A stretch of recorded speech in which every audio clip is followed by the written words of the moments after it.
tersenyum tanda setuju. Bapak Ibu yang dimuliakan Allah Subhanahu wa taala, faqsusil qasasa, ceritakan kisah-kisah itu. Maka isi Al-Quran itu banyak kisah. Kisah tentang orang ganteng, Nabi Yusuf. Kisah tentang orang sakit-sakitan, Nabi Ayub. Kisah tentang orang yang terbuang dimakan ikan, Nabi Yunus. Kisah tentang orang yang punya kekuasaan sampai jin pun tunduk kepadanya, Nabi Sulaiman. Kisah tentang orang yang luar biasa kekuasaannya, Nabi Daud. Jadi kita tinggal cari kisah yang sesuai dengan kita aja. Pak Ustadz, saya ini gelisah. Kenapa? Banyak sekali yang nembak saya karena ganteng. Yusuf. Pak Ustadz, saya ini terbuang, tidak dipedulikan orang. Nabi Yunus. Kurang apa lagi di dalam perut ikan. Di dalam 3 kegelapan, gelap malam, gelap lautan, gelap perut ikan. Tidak ada satupun yang bisa menolong. Apa yang diucapkannya dalam perut ikan? La ilaha illa anta subhanaka inni kuntu minaz zalimin. Akhirnya dia dimuntahkan ikan ke tepi laut, di pantai, dalam keadaan sehat walafiat, dan ditumbuhkan Allah tanaman yaktin, labu. Makanya orang yang sakit opname dikasih makanan labu. Saudara kita Ustadz Yunus sedang sakit, kita doakan mudah-mudahan diberikan Allah kesehatan. Bapak Ibu yang dimuliakan Allah Subhanahu wa taala. Jadi kalau ada orang mengatakan, saya ini kan sudah taubat, saya ini kan sudah hijrah, saya ini sudah sholat, saya ini sudah puasa, dulu minum khamar, dulu riba, sekarang sudah bebas, kenapa hidup saya masih ada ujiannya Pak Ustadz? Nabi-nabi aja diuji. Nabi Yusuf begitu ujiannya, Nabi Yunus demikian ujiannya, Nabi Ibrahim luar biasa ujiannya.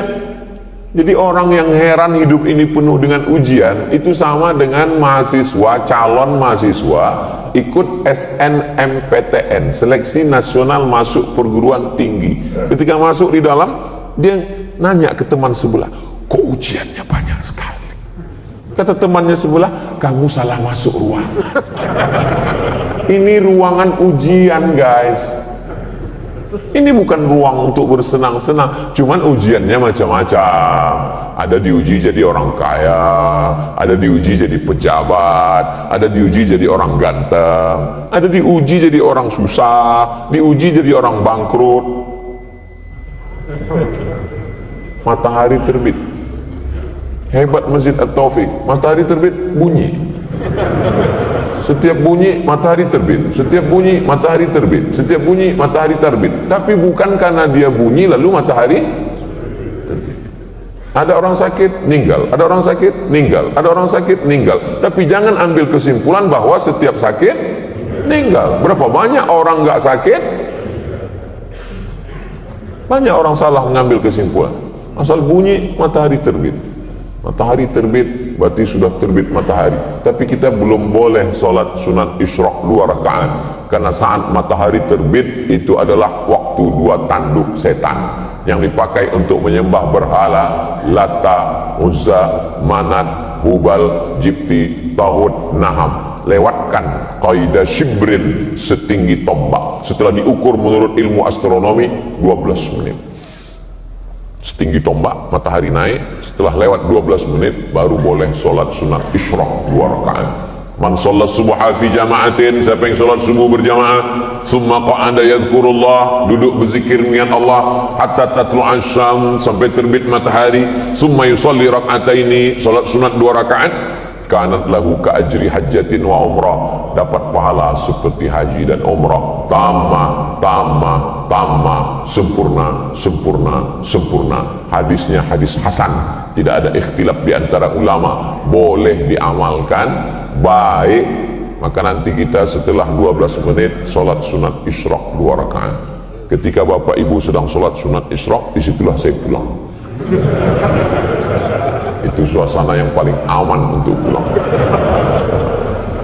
Jamaah yang dimuliakan Allah SWT, mudah-mudahan kita selalu istiqomah untuk sholat subuh berjamaah, sholat sunat, melawan keinginan ngantuk, lulus, melawan keinginan nggak mau ke masjid, lulus, Melawan keinginan telinga nggak mau dengar pengajian, lulus. Melawan keinginan mata untuk melawan, lulus. Tapi ada yang kita nggak lulus, melawan keinginan untuk numpuk harta. Kerjanya jama'a malau wa'ad dada. Jamaah ngumpul, ad-dada ngitung. Ada ternyata jenis manusia seperti dalam Quran. Kerjanya cuma ngumpul, ngitung, ngumpul, ngitung, ngumpul, ngitung, mati. Nggak pernah dipakai untuk sodako, nggak dipakai bangun masjid. Sampai jam 2 malam kerjanya ngumpul, ngitung. Tanah ini 5 miliar, ini 5 miliar, ini 10 miliar. Mati. Inilah orang yang disebut jamaah malau wa'adada. Kalau kebetulan ada jamaah kawan tetangga sahabat yang hobinya gini, kalau dekat dengan dia baca jamaah malau wa'adada. Dia kamu hanya ngumpul ngitung. Padahal uang itu hanya sekedar numpang di rekening aja. Habis itu meninggal dunia, buku tabungannya tinggal, uangnya tinggal. Mohon maaf jangan tersinggung. Orang di Semarang pernah nggak ninggal bawa kartu ATM? Nggak ada gunanya. Kalau mau uang itu pakailah untuk, oh ini pasti penggalangan dana untuk pesantren Ustaz Abdul Somad, nih ujung-ujungnya enggak. Untuk menyelesaikan Masjid Subulus Salam 2. Saya sudah ngelihat dengan mata kepala saya sendiri, datang kemarin ngelihat dindingnya, tiangnya, belum disemen lantainya, investasi. Bapak Ibu sekalian datang nanti ke daerah apa namanya? Wono Plumbon Mijen. Saya sudah ngelihat, tapi kalau disuruh ke sana lagi nggak tahu jalan. Datanglah ke sana, lihat. Saya mau setelah saya tausiah ini, jamaah ini akan datang ke sana, bertanya kepada Pak Kiai berapa sak semen lagi, berapa lagi pintu kosen, jendela yang perlu dibantu, keramik semuanya. Mau bantu? Enggak, nanya-nanya aja dulu, survei aja dulu. Tapi yang dimuliakan Allah Subhanahu wa ta'ala, ada orang-orang ketika kantong-kantong ini lewat, dia pura-pura khusyuk dengar ceramah. Enggak apa-apa, mungkin bisa melalui transfer banking. Ma'akal tafa'afnaita, duit yang kau tabung, kau simpan, kau cari, busuk, dimakan, busuk. Wa malabista, dipakai, lapuk. Wa matasaddaqta, yang diwakafkan, disedekahkan, itu yang akan menjadi bekal menghadap Allah Subhanahu wa ta'ala. Ternyata setiap pagi itu malaikat dikirim 2. Malaikat yang pertama berdoa, Allahumma ati munfiqan khalafa. Orang yang bersedekah berilah dia ganti ya Allah. Yang tidak bersedekah dikirimkan juga malaikat. Allah tuh adil. Yang nggak mau bersedekah dikirim juga malaikat. Kata malaikat, Allahumma ati mumsikan talafa. Yang tidak mau sedekah berilah dia kebinasaan ya Allah. Hadisnya sahih, bukan doa saya, doa malaikat. Doa saya belum tentu makbul, doa malaikat pasti makbul. Kata malaikat, yang tak bersedekah berilah dia kebinasaan. Nah, jadi yang tak bersedekah hati-hati aja. Berawal dari pertama sendal hilang, habis itu nggak lama helm hilang, habis itu suami dilarikan pelakor. Ustadz ini nakut-nakuti ibu-ibu aja, yang kerja nyari uang kan bapak, memang betul, tapi yang megang uang bapak ibu. Makanya kantongnya sebar ke ibu-ibu. Bapak ibu yang dimuliakan Allah Subhanahu wa ta'ala, yang dititipkan Allah Subhanahu wa ta'ala begitu banyak, tapi yang dimintanya tidak banyak, 2,5% zakat. Bisakah zakat untuk masjid? Menurut mazhab Syafi'i, nama imamnya Fakhruddin Ar-Razi, meninggal 606, dikutip oleh Mufti Al-Azhar Mesir, Syekh Atiyah Sokhar, bisa zakat untuk masjid masuk asnafnya ke fisabilillah. Innamas sadaqatu lil fuqara wal masakin wal amilina 'alaiha wal muallafati qulubuhum wa fir riqab wal gharimin wa fi sabilillah wa ibnis sabil. Itu maka pemerintah Malaysia menyalurkan zakat untuk mahasiswa yang ada di Al-Azhar Mesir. Teman saya orang Malaysia, saya tanya, kamu dapat beasiswa? Ya, dari mana? Dari rumah zakat, kata dia. Berapa satu tahunnya? 6.000. 6.000 ringgit kali 3.000, 18 juta. Kamu dapat juga? Saya bilang saya dapat. Berapa? 12.000. Oh, banyak sekali.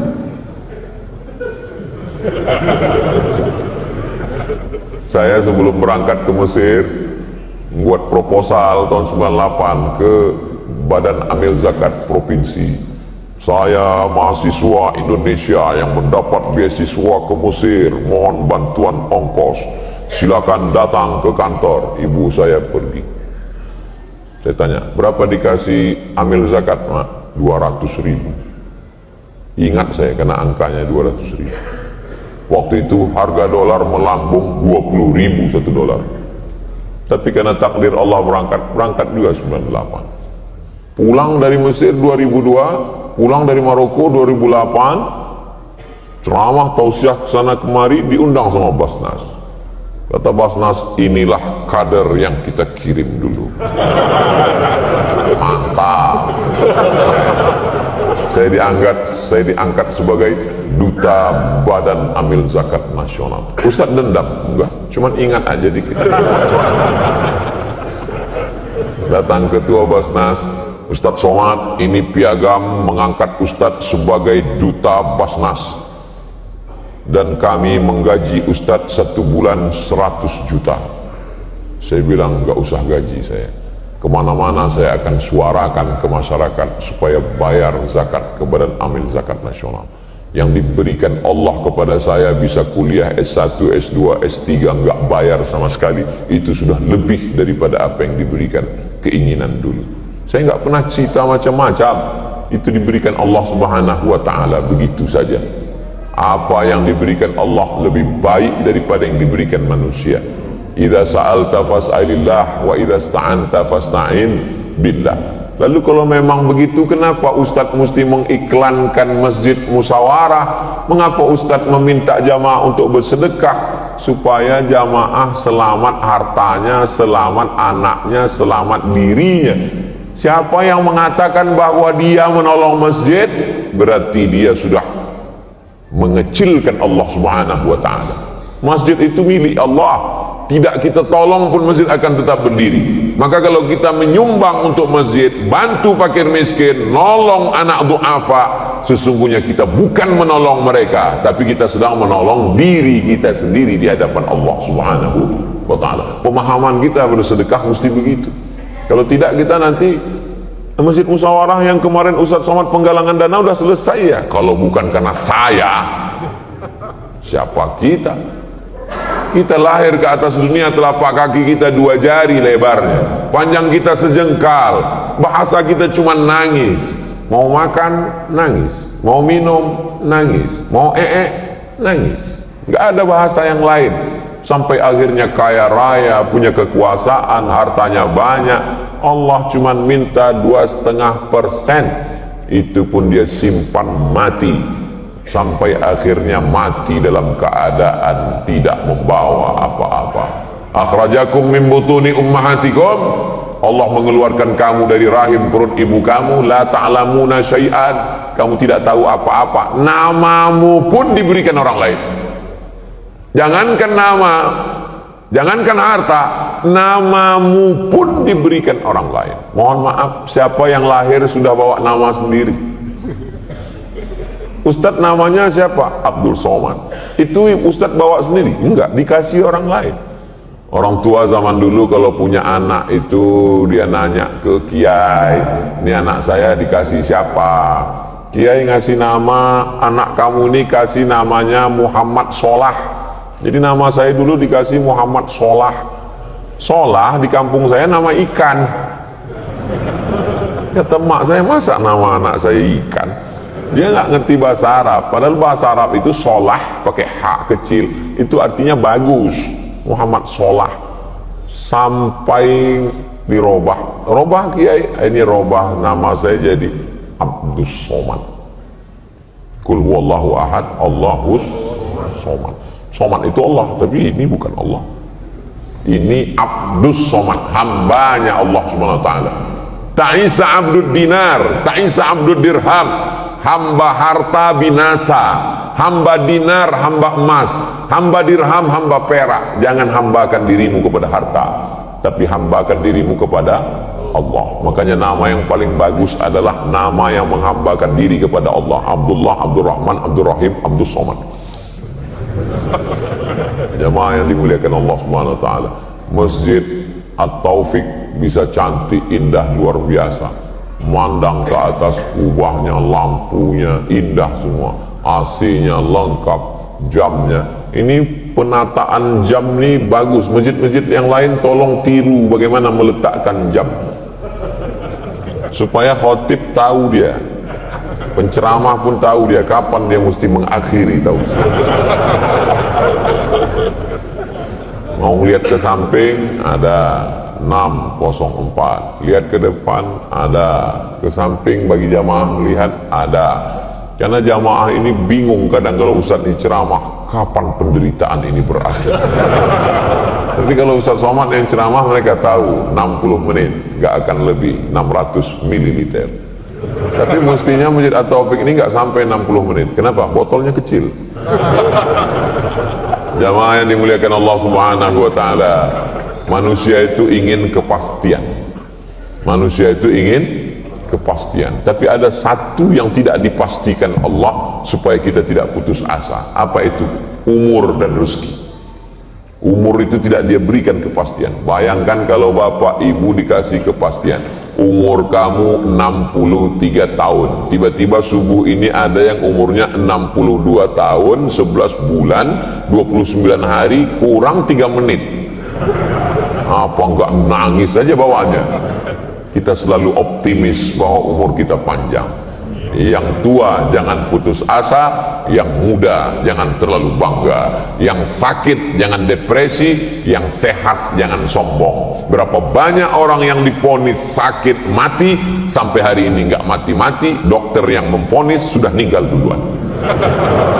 Mohon maaf Pak Dokter, Bu Dokter, jangan tersinggung. Saya kalau sakit masih ke dokter, anak saya sakit ke dokter, mau melahirkan istri saya ke rumah sakit, tapi saya tidak menambah rukun iman jadi 7 dokter spesialis. Iman kita kepada Allah SWT, tapi ke rumah sakit, ke dokter, makan obat adalah ikhtiar dan usaha. Sampai akhirnya kita mati menghadap Allah, diantar ke liang lahat. Yatsba'ul mayyita salasun, yang mengiringi mayat ke liang lahat cuma 3. Yang pertama mal, bahasa Arabnya mal, artinya miring, condong. Harta itu bahasa Arabnya mal, orang barat nyebutnya mall. Kenapa mal itu disebut miring? Karena hati kita condong ke harta. Ada masjid, ada mall, hati kita condongnya kemana? Ke mall. Itu maka disebut dia mall, miring. Hati kita miring, condong ke sana. Harta mengiring ke liang lahat, mobil mahal mewah ikut ngiring sampai ke pelataran parkir. Ahluhu, keluarga, anak, cucu, mantu, kawan, sahabat, jamaah ramai datang mengiring ke liang lahat. Tapi pas masuk ke dalam, tetap only you, tetap kau hanya sendiri menghadap Allah. Yarji'usnani, yang 2 pulang ke rumah. Mereka hanya sekedar cerita, kasihan ya almarhum Ustaz Somad meninggal, jamaahnya banyak, followernya 6 juta. Yang di Instagram, yang belum follow, tolong follow, subscribe, like, share, and comment. Ternyata hanya di dunia saja, setelah itu mati menghadap Allah sendirian. Saya sudah ngelihat pejabat ninggal sendirian, orang kaya ninggal sendirian, suami istri yang katanya sehidup semati sendirian. Sampai akhirnya kita pun menghadap Allah. Ya baqa wahidun, yang tinggal cuma satu. Apa itu? Wa amalu. Kalau sempat bangun di tengah malam meneteskan air mata, kalau sempat membaca Al-Quran hari Jumat, surat Al-Kahfi, yang sudah baca alhamdulillah, yang belum baca insya Allah.